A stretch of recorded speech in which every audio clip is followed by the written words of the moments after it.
Ning medalya na usab ang nalangkat sa Osaka, Boholana, nunot sa iyang pagsalmot sa 31st SEA Games sa Vietnam. Siya si Vanessa Sarno, kinsa nakakuha og gold medal sa 71 kg category sa weightlifting sa nahisgutang kanikukan.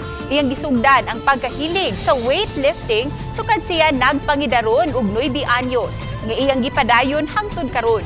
Gumikan sa iyang performance sa SEA Games, giulagway siya nga maoy posibleng musunod sa mga tunog ni Heidelin Diaz.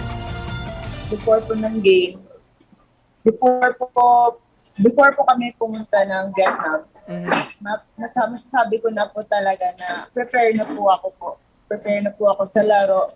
Kasi sobrang grabe po yung training po namin, yung training namin ng mga buong team.